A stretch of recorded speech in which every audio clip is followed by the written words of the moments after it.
tyranny edition. Multi-billion-dollar companies in Silicon Valley are waging, in effect, a war on your privacy, your culture, your freedom of speech. They are the portal through which all human information flows, and they have their thumb on the scale. The results of the searches you conduct online, they control those.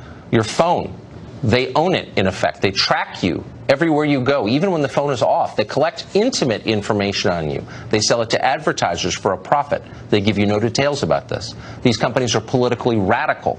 They are funding the activism that's changing our country right now. There's nothing that you can do to check their power. Congress should be doing that, but they're not. Increasingly, these countries are using their power and influence to shape the world around us. Some of these companies are bigger than the economies of entire nations. This show is an examination of those companies and the effects they have on our lives, our country, and our politics. The scale of their reach is enormous, and it is finally drawing the attention of policymakers, including the president. I think that Google and Facebook and Twitter, I think they treat conservatives and Republicans very unfairly. And I think it's a very serious problem because they're really trying to silence a very large part of this country. And those people don't want to be silenced. It's not right. It's not fair. It may not be legal. Fox News Headlines anchor Brett Larson has been on the tech beat for us for quite some time, and he's going to set the table for us tonight. Brett? All right, Tucker. Yeah, earlier this week, the president sent out a tweet in which he said, in part, quote, Google search results for Trump news shows only the viewing reporting of fake news media. In other words, they have it rigged for me and others so that almost all stories and news is bad. Now, Google was quick to respond to the claim in a statement saying, in part, quote, search is not used to set a political agenda, and we don't bias our results toward any political ideology. As for how Google search works, that is a closely guarded secret. Algorithms used by online sites, including Google, Twitter, and Facebook, are protected, like the recipe for Coca-Cola. Why? Well, if sites knew exactly how the search site worked, it would be easier to rig their web content to reach a larger audience. But a few things are known about how Google search works. Google is scanning the web for new pages around the clock, and they're looking for a variety of things to ensure that the right pages are delivered to the right people. They check to see that a site is mobile friendly, so it renders properly on your smartphone if you're on the go. They also check to make sure the content is original and not just some plagiarized information with a bunch of ads slapped around it. But where you go online also affects your search results. As we know, and we have reported here before, Google keeps track of virtually everything you do, mainly to ensure they show you the right ads. We'll have more on our investigation later this hour. But in this case, it's also to ensure you're getting the right search results. As for news search, it's a little different. As we know, news is happening 24 hours a day, but a reliable source is needed for a news story. A site that creates more content that is optimized for search will likely get a higher ranking, but also a site that gets click-through from the results. So if, for example, you search for California wildfires and in the results, more people are going to our Fox affiliate, KTVU, their site, they will move higher in the rankings. Now, this is where the mainstream media has an advantage, though, as they present more middle-of-the-road news without leaning to the left or to the right, so they'll have a larger reach within those results. Tucker? Depending upon who defines what middle of the road is. Yes. Brett, thank you very much. We're going to see you later this hour. Yes. So you just heard what Google says it does. The question is, can we trust them? That is the central question. Here's some background on the company. Google just removed its famous catchphrase, "Don't be evil," from its corporate code of conduct earlier this year. It was a symbolic change, but also maybe ominous for the most powerful company in human history. Google's market cap is now about $860 billion. That's more than the gross domestic product of almost every country in the world. 170 countries have smaller GDPs than Google. The Federal Trade Commission prepared an antitrust case against the tech giant a few years ago, but the Obama Justice Department didn't take it.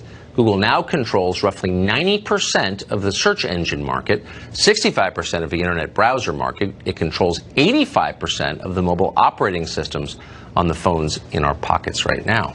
Google controls an outsized portion of the online ad market, which means they also control the companies that rely on online advertising. That is, every single digital news company in the United States.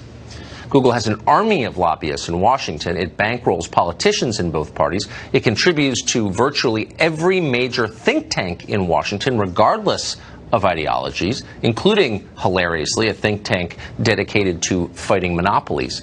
At least one of those think tanks has fired a staff for being critical of Google. So the question is, and it may be rhetorical, is Google too powerful to regulate? Scott Cleland is the author of Search and Destroy: Why You Can't Trust Google Inc. He joins us now. So, Scott, very quickly on the search question, that seems like one of the most basic questions. All of our information comes through this tiny little portal. Google says, trust us. We're not putting our thumb on the scale. Can we? No, we can't, because it's blanket trust. It's blind trust, because no one does really know what goes on there. The problem is when you put all of access of supply and demand to access all the world's information through one black box. One thing that we have no transparency to, we don't understand. And let's not forget, the whole purpose of it is to rank. So it is to choose what is best. They have said for years it's algorithmic. So if it's algorithmic, it must be okay. Well, an algorithm is just a computer program that people decided what the biases would be. They're purposeful biases. But the problem of Google is the fact that we have concentrated all that power in one company, because it's the most harmful monopoly you can imagine. Information is power. Power corrupts. Absolute power corrupts absolutely. In a constitutional republic, in a free market, the free flow of information and the competition of ideas are paramount and central. And when you go through one black box and say that is all occurring only here, and there's one person that basically sets what the ideology and the approach is going to be, and it's Larry Page, and then that filters through, you have it's a very scary situation. You want a competition for ideas. You want a competition for sources. He has created an unbelievably innovative and great search engine. No criticism there in the sense of its capability. But how the government, and I've for 10 years been trying to prevent this monopoly, and the government screwed up over time and time again in allowing Google to become this monopoly. That's for sure. So quickly, news reports have reported that Google is working to devise a search engine that would help the fascist government of China repress its own people. So given that we believe we know that they are willing to suppress information on behalf of a government to achieve repressive political ends, why should we trust them not to do that to us? Well, we shouldn't. And my goodness, this is as Orwellian as it comes, because when that was brought up and when somebody, who we know criticized Google for biasing its search, the President of the United States, they had their answer that says, we never make our search results based on a political ideology. Well, they are committing to do it for China, for the entire country, soup to nuts, for everything. They're going to bow down to the Chinese ideology. Yeah, not a big deal. A country that executes political prisoners and sells their organs seems like just the kind of people you'd want, to help remain in power. But how they can say that with straight face, and then saying that they're not bending their will to ideology, they do it all around the world. Well, they're lying. Scott, you have been fighting a lonely crusade on behalf of this idea, and we're obviously rooting for you. Thank you. Thank you. So European regulators fined Google billions after they accused the company of abusing its power and engaging in anti-competitive practices. American regulators, meanwhile, are nowhere to be found. Why is that exactly? Luther Lowe is the Senior Vice President of Public Policy for Yelp, and he joins us now. Luther, thanks for coming. And I'm always particularly happy to talk to you since you're right in the middle of this world. You work for a big tech company. There's a really simple question. Google has a monopoly. Nobody debates that. Monopolies are supposed to be banned by U.S. law. We have a whole Congress with 535 people in it designed to protect us from monopolies, but they're not. Why? Well, I think there's political capture going on, and I think if you have a search engine that is clearly guilty of self-serving bias, and I'm not talking about the type of self-serving bias that President Trump tweeted about earlier this week. I'm talking about demonstrable, easy-to-prove bias in the most common area of what we do on Google, which is local search. This should be a slam dunk. We should be able to show consumer harm, and in fact, we have done so. When a mom does a search for a pediatrician in Salt Lake City, she is basically trusting Google to match her with the best information from across the web.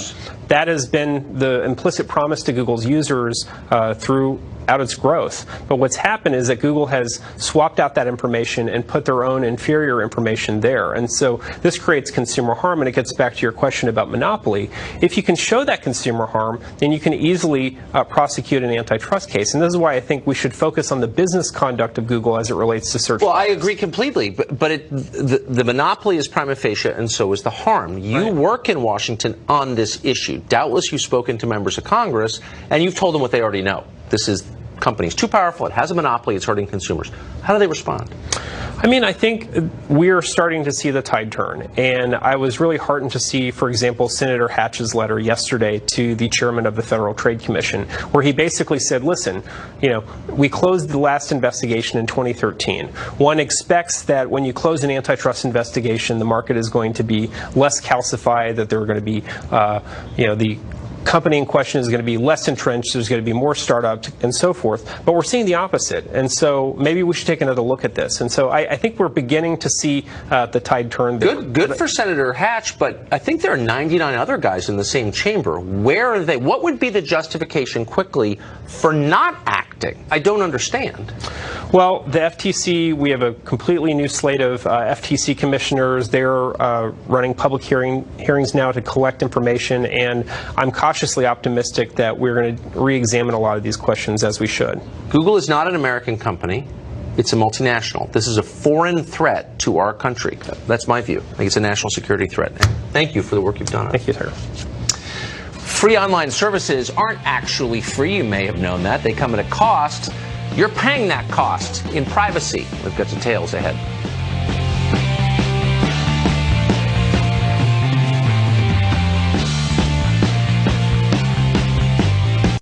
Back to our special Tucker Carlson Tonight Tech Tyranny. And tyranny is not an overstatement in this case. The man behind the book and the movie Clinton Cash that exposed the Clinton Foundation's pay-for-play relationship with various foreign governments is coming out with a new film, and the target is big tech. Here's a preview. They can suppress certain types of results based on what they think you should be seeing, based on what your followers are presenting. It's what Google and Facebook are doing on a regular basis by suppressing stories, by steering us towards other stories rather than the stories we're actually seeking. It will always favor one online music service over another and one candidate over another. Google crosses the creepy line every day. Film comes out September 17th. Peter Schweitzer, of course, is the man behind the project, and he joins us tonight. Peter, first, congratulations on this film. Remarkably prescient, and I'm sure it'll be as smart as your last project was. As you did it, you spent all this time looking into this subject. Tell us, what are the salient things you learned? What blew your mind in researching this? Well, what blew my mind is a couple of things, Tucker. First of all, the dominance that Google has in the marketplace. But second of all, Google is unlike pretty much almost any other company in the world. What do I mean by that? Sure, they're motivated by profit. They have shareholders, they have owners. But this is a company that at its core is utopian, or at least the founders have a utopian vision. They don't view themselves as another company. So when people say, oh, Google would never manipulate the algorithm, they would never engage in this kind of behavior because they don't want to hurt their market share, they don't think in those terms. They make decisions all the time that are based on their vision of what is good and right rather than what consumers want. And with the power they have, combined with this sort of idealism, I think creates the problems that we have today with censorship and with manipulation. So give us a sense. I mean, I think you just got right to the heart of it. They have a vision. Is their vision, would you say, in sync with the views of your average American? What is their vision? Well, I think their vision, certainly is partly epitomized by Burning Man, sort of this festival that they go to. In fact, when they hired Eric Schmidt to be the CEO, 15 or so years ago, one of the reasons they picked him is because he went to Burning Man. And this is sort of a secularist sort of religious gathering in the Nevada desert.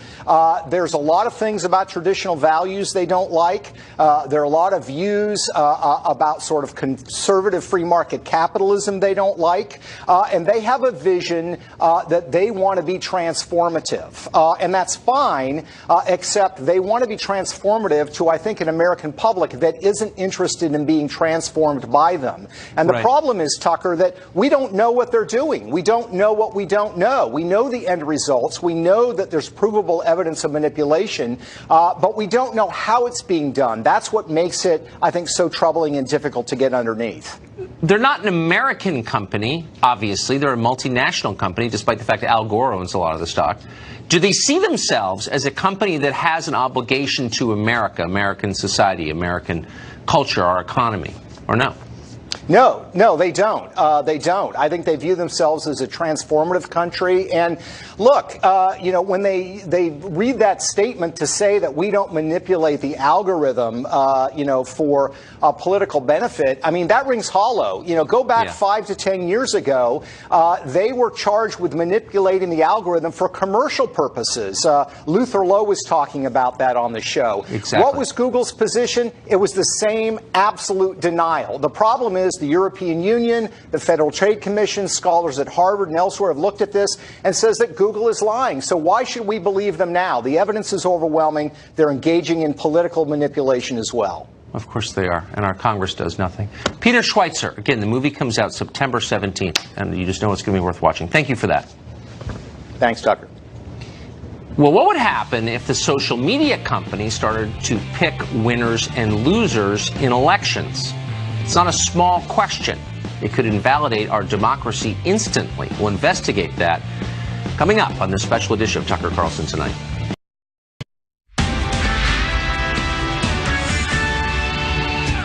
Live from America's News headquarters, I'm Trace Gallagher in Los Angeles. Congress gave John McCain its highest honor today. Members assembled under the Capitol Rotunda to pay their final respects to the man known as the Maverick. One by one, Democrats and Republicans paid tribute to his flag-draped casket. Among those attending the service was McCain's mother, Roberta, 106 years old. House Speaker Paul Ryan called McCain one of the bravest souls our nation has produced. He died last Saturday, 4 days before his 82nd birthday. In Detroit, mourners bid an emotional farewell to another American icon, the Queen of Soul, Aretha Franklin. Performers at her 8-hour ceremony included Stevie Wonder, Faith Hill, Ariana Grande, and Chaka Khan. Former President Bill Clinton spoke at the service. Franklin died earlier this month from pancreatic cancer. She was 76 years old. I'm Trace Gallagher. Now back to Tucker Carlson.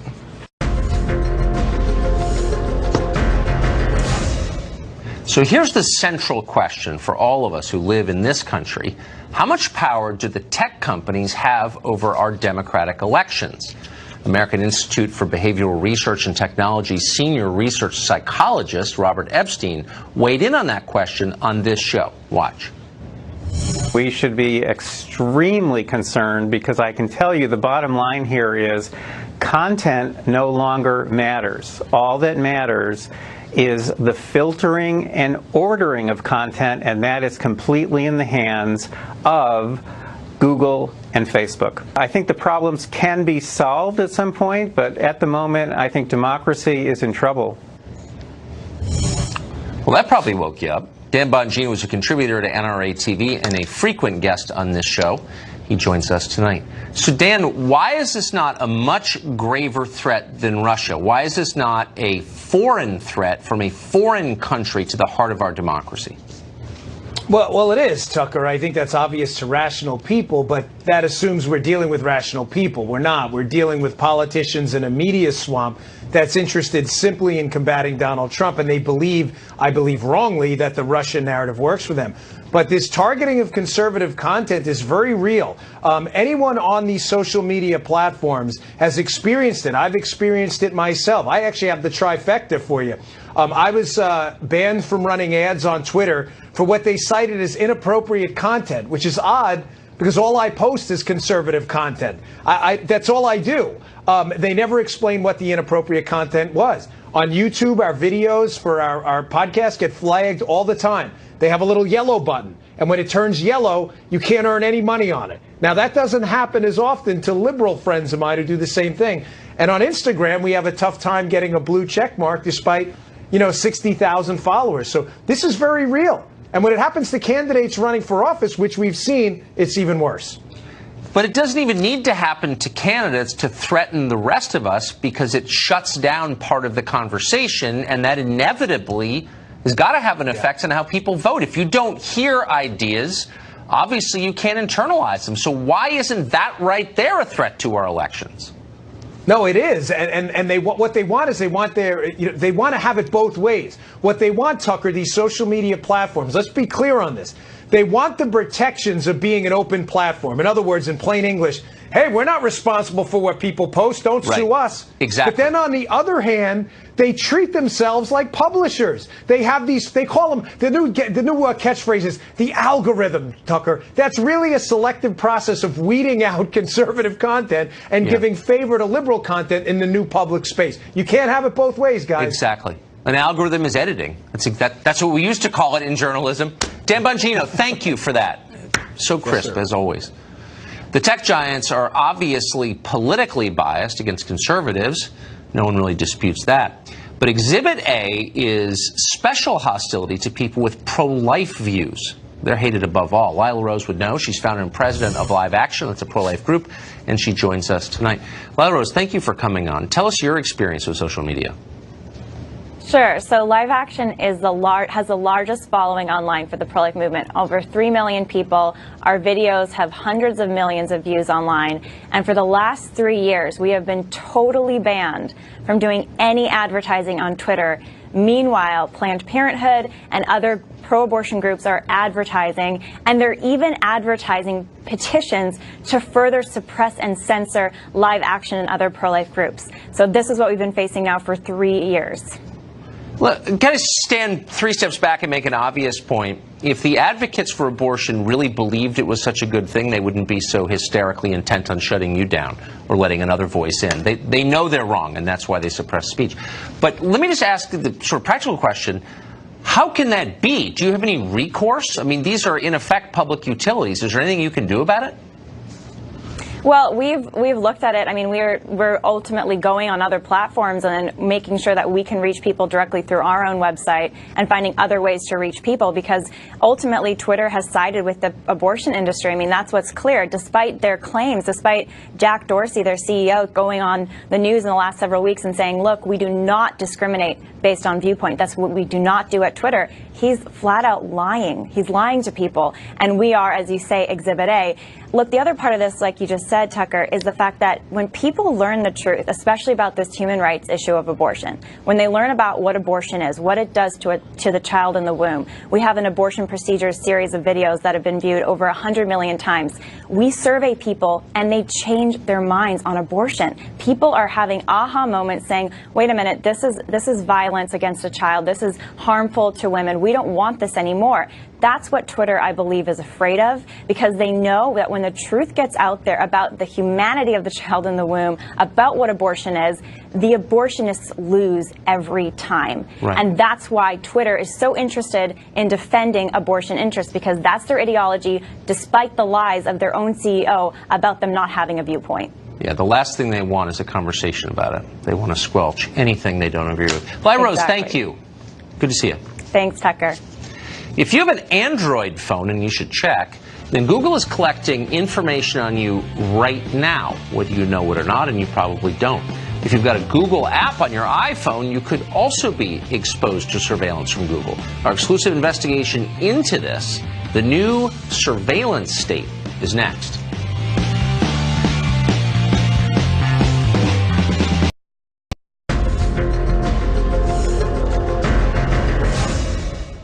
Welcome back to our special tonight on tech tyranny, because tyranny is what it has become. Google, by far the biggest corporate threat to the privacy of your personal life. The company recently submitted patent applications that reveal Google's willingness to put cameras in your bedroom and spy on your children, then use that information to sell things.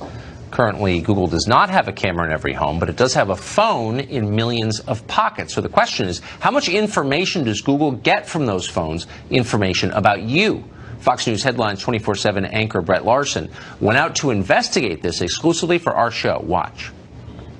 We wanted to figure out what exactly Google is learning about us throughout the day. So here's what we're going to do. We have two identical phones. The only difference between these two phones is this one is in airplane mode.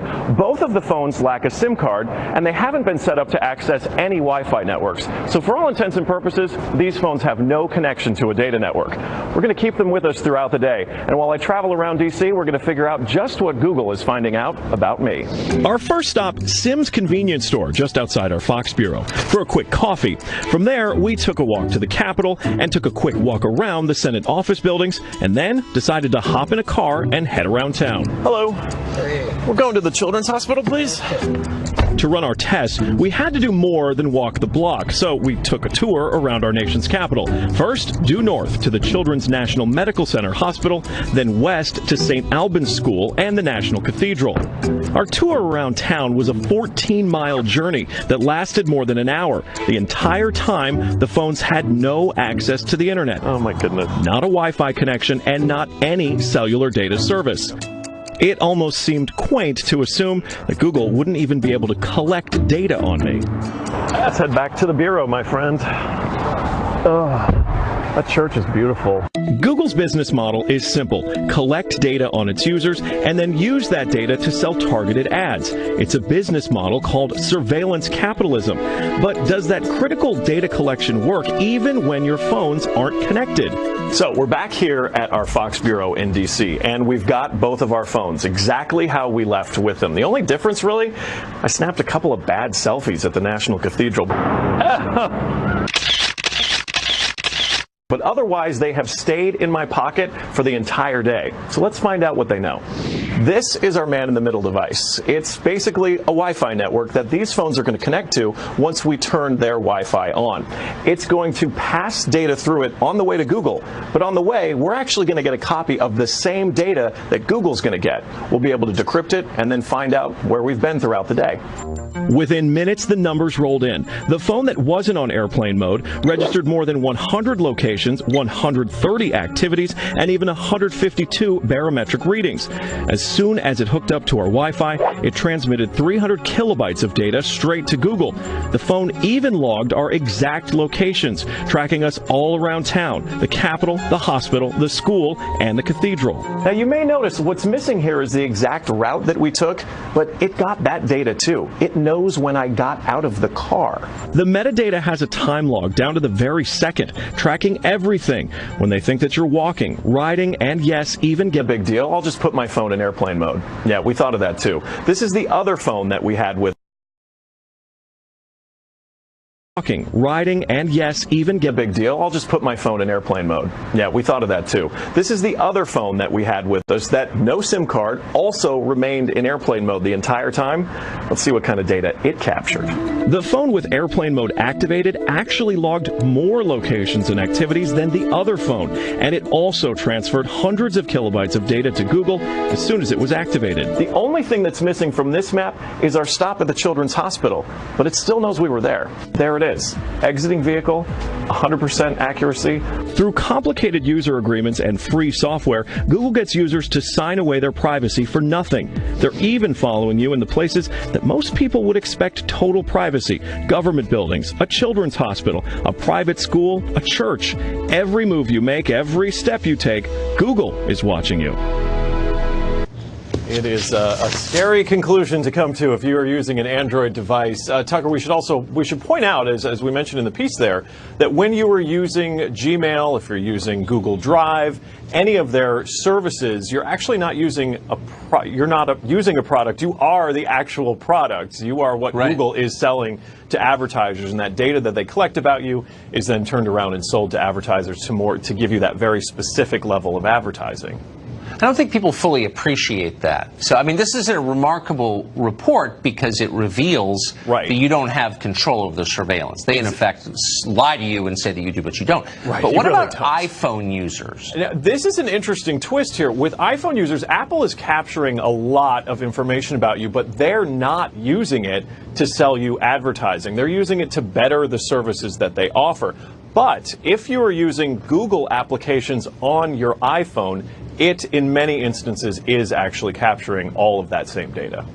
So any Google app, so if you have Google Maps, for example, which Google I think Maps, it's every living human being with an iPhone does. Yes, you do, because Apple Maps, I'm sorry, Apple Maps is an inferior product. Right. But yes, if you're using Google Maps, which most of us are, it is constantly tracking your data. Also, as we learned earlier in the month, if you're using Google Search and said, stop tracking me, but you're using Google Search on your mobile device, be that on an iPhone or an Android device, they are again capturing your location information.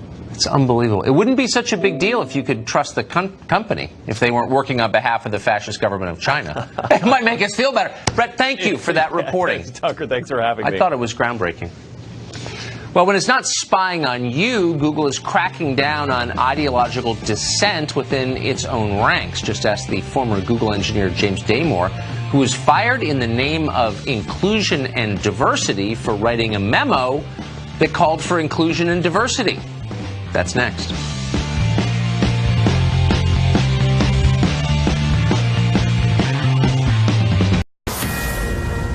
They actually printed my off the record.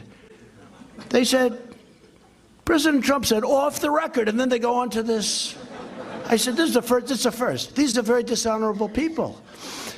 But I said, in the end, it's okay, because at least Canada knows how I feel. So it's fine. It's fine. It's true. Well, not with us, eh? Canada's reaction, short and sweet. Talks are off. Leaked remarks by the president about our neighbor to the north, briefly sending those talks south by day's end, essentially where they left off. This as the Toronto Star publishes the president's off-the-record trade comments from a Bloomberg interview. But wait, it gets weirder, because all of this occurred as we were ending a pretty good, actually very good month for the markets. And so we go. Welcome, everybody. I'm Neil Cavuto, and Fox on top of trade talks now looking pretty shaky. We go to Blake Berman on how this is all going down to the White House, and Deirdre Bolton on how it all went down on Wall Street. First to Blake. Hey, Blake. Hey there, Neil. And the United States Trade Representative just announced a little while ago, within minutes ago, that the trade talks with the Canadians have wrapped up for the week. No deal. Those talks will resume tomorrow. And a bizarre set of circumstances, I guess, if you want to describe it that way, potentially playing into all of this earlier today. Let me take you back to yesterday here at the White House, the Oval Office. Bloomberg, a couple of my colleagues here, had an interview with President Trump in the Oval Office. At one point, or certain points during that interview, the president had some off-the-record conversations with them. That is not unusual in the least bit, but here's what is unusual. Those off-the-record comments that were made to Bloomberg ended up being published in the Toronto Star earlier today. The Star saying that the president said that any deal with Canada would be totally on his terms. And the Star says that the president said at one point the following, quote, off the record, Canada's working their you-know-what off, some colorful language there. He goes on to say, and every time we have a problem with a point, I just put up a picture of a Chevrolet Impala. That vehicle is made in Canada. The president has threatened tariffs against Canada should there not be a trade deal with that country. Now, the Star says that when it went to Canadian officials today asking for a comment, that made the Canadian officials, hearing about the comments, sour a little bit as to whether or not the Trump administration and negotiators for the administration were actually genuine in getting a deal done with Canada. In fact, watch this exchange here, a question that was posed to the foreign minister of Canada earlier today outside the USTR office. Watch. Do you think they're negotiating in good faith? Ambassador Lighthizer and his team throughout this negotiation have been working really, really hard. As I said, our starting positions at the beginning were very far apart. I think at this point we know what each side needs. Are they working in good faith? There was a pause. She said they're working really hard. That was not a yes. So one of the big questions, Neil, is how did these off-the-record comments between the President of the United States and a few Bloomberg reporters inside the Oval Office ended up making its way to the Toronto Star north of the border? Well, we asked Bloomberg for comment earlier today, and this was their response, quote, when we agree that something is off the record, we respect that. Still very much an open-ended question, Neil. You know, like, is it your impression that the revelation of these comments froze the Canadians. They really couldn't do anything. They weren't going to do anything. Talks off. Because now we understand they're going to try to regroup next week, probably Wednesday. If this had not come to light, would it have been possible that talks would have led to results from the Canadians? Well, the Toronto Star said in its article that when they approached the Canadians with this sort of gave them an extra pause. So if you take it from that angle, you could say yes, maybe, potentially, but also keep in mind, Neil, that the United States and Mexico were negotiating at the highest levels for a year. A full year for the most part. Canada was off to the sidelines for a lot of that as the strategy was get a deal with Mexico, then bring it to Canada. They were negotiating, the Americans were, with Canada at a high level starting Tuesday, 4 days ago. So whether or not a deal could have been crammed in this short period of time, comments or not, you know, some might say that was just too short a window. Yeah, it is a little weird. Blake, thank you very much. Again, before I go to the markets, I just want to, the president has a very legitimate point. Off-the-record comments are supposed to stay off the record. But for the shock and surprise we're getting from our friends north of the border, as much as we love them and their syrup and all their fine products and the like, the fact of the matter is as well that they knew very, very well the president's position was going to be a very tough trade position.